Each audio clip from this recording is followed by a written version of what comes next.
તો રાજકોટમાં દેશની સૌથી મોટી મેરેથોન યોજાઈ।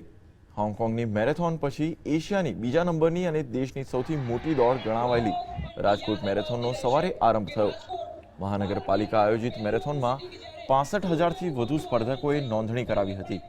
મોટી સંખ્યામાં લોકો મેરેથોન માટે ઉમટી પડ્યા। વહેલી સવારે 5:30 વાગે મુખ્યપ્રધાન વિજય રૂપાણીએ મેરેથોનનો શુભારંભ કરાવ્યો। રાજકોટ મહાપાલિકા દ્વારા સ્વચ્છતાના સંદેશ ફેલાવવા મેગા મેરેથોન યોજાઈ। જો કે મેરેથોનમાં સ્પર્ધકો કરતાં ફન માટે અને મસ્તી માટે દોડ લગાવનારા લોકોની સંખ્યા ખૂબ જ વધુ હોવાના કારણે મેરેથોન જાણે કે મેરાથોન બની ગયો હોય તેમ લાગતું હતું।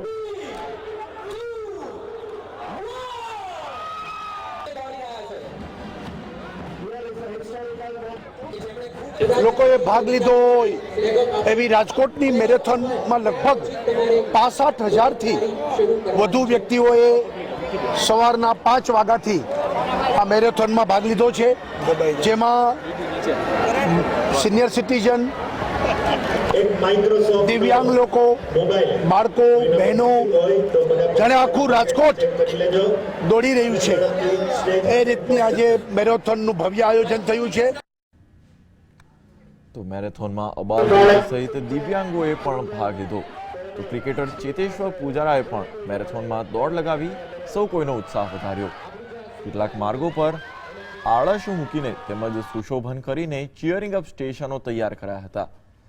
10 કિલોમીટરની મેરેથોન 1.5 કલાકમાં, 21 કિલોમીટરની હાફ મેરેથોન 3 કલાકમાં અને 42 કિલોમીટરની મેરેથોન 6.25 કલાકમાં પૂરી કરવાનું સામાન્ય ધોરણ છે। તો પોલીસ કર્મચારીઓ અને કોર્પોરેશનના 3,000 કર્મચારીઓ તથા 7,000 અન્ય સ્વયંસેવકો તૈનાત રહ્યા। આ સ્ટાન્ડર્ડ દોડ કે જેમાં દોડવીરોએ કેટલાક સમયમાં કેટલું અંતર કાપ્યું તે RFDI થી માપવાનું હોય છે।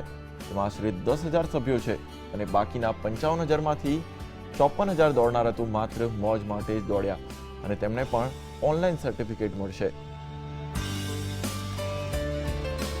तो अपना स्वच्छ राजकोट, ट्रैफिक नियमन पालन करता राजकोट, पानी बचावता राजकोट आ थीम पर जो आज मैराथन आयोजन થઈ રહ્યા છે અને ખૂબ જ સક્સેસફુલી થઈ રહ્યા છે।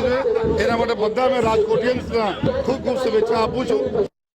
રાજકોટ મેરેથોન નું જે મેઇન થીમ્સ છે એ clean city, smart city, traffic free city અને સેફ વોટર, એ બધા થીમ્સને ચરિતાર્થ કરવા માટે રાજકોટ મહાનગરપાલિકા દ્વારા આ રાજકોટ મેરેથોન ફૂલ મેરેથોન છે અને ઘણા બધા લોકો લાસ્ટ યર મિસ આઉટ થયા હતા અને એમની ઈચ્છા હતી કે એમાં પાર્ટિસિપેટ કરવું, તો આ વખતે ફૂલ મેરેથોનનું આયોજન છે અને ઘણા બધા લોકો આમાં પાર્ટિસિપેટ કરવાના છે અને જે સેલ્ફ અવેરનેસ છે ક્લીન રાજકોટ માટેની, એમાં બધા લોકો જોડાશે અને રાજકોટ માટે દોડશે, તો આ ઇવેન્ટ ખૂબ જ સક્સેસફુલ રહેશે।